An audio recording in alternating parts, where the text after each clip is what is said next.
By the time you finish watching this video, 8 million cups of coffee will have been drunk all over the world.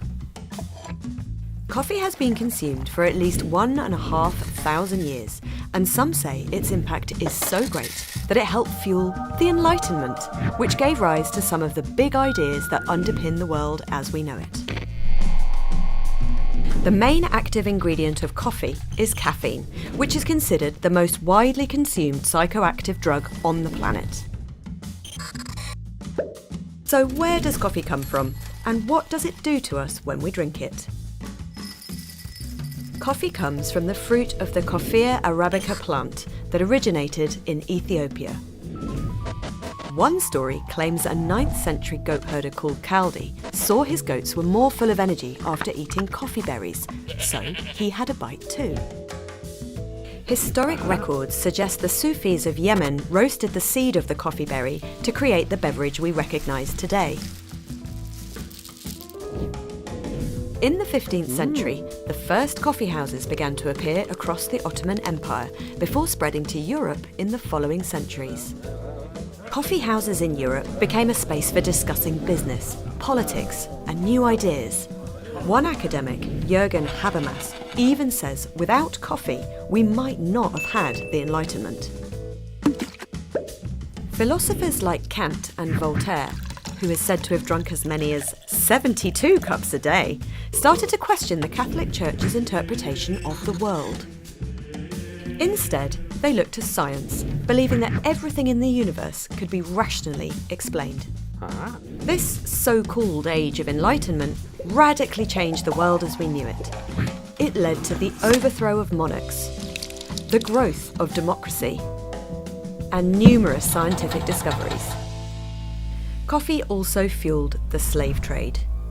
The French used slaves from Africa on plantations in Haiti, and by the early 1800s, Brazil was producing a third of the world's coffee using African slaves.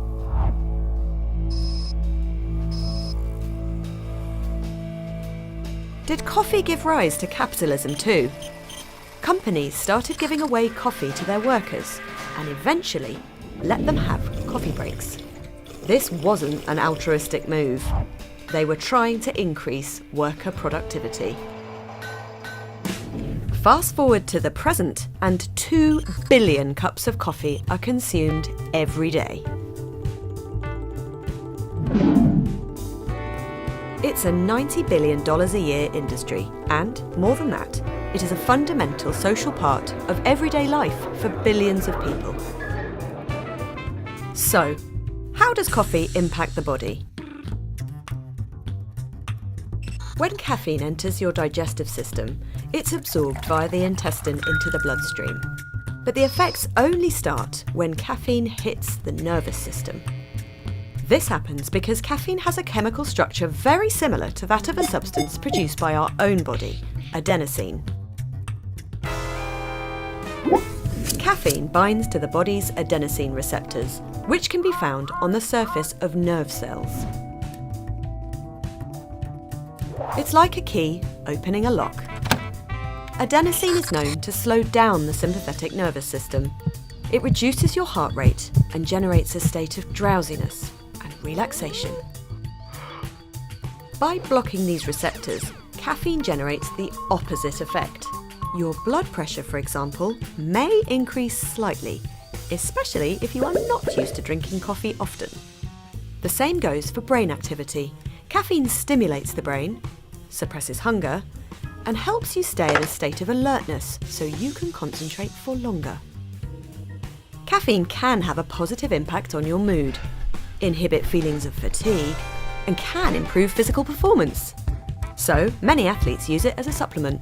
These effects can last between 15 minutes and 2 hours. The body removes caffeine 5 to 10 hours after consuming it, but caffeine's residual effects can last even longer.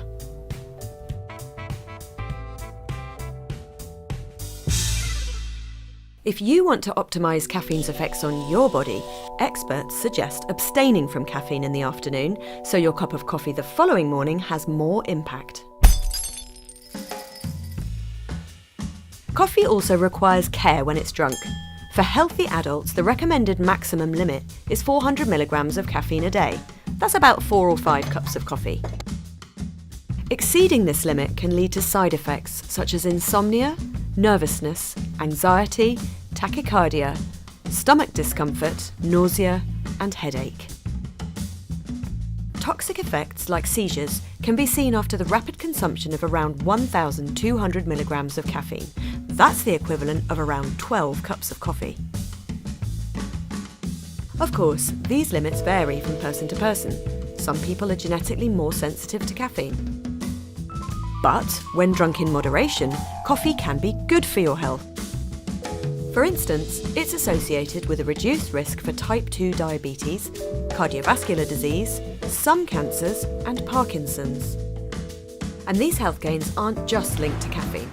Coffee has other beneficial substances, such as chlorogenic acid, a potent antioxidant that may reduce the risk of many diseases. So, next time you grab a cup of coffee, you might not look at it the same again.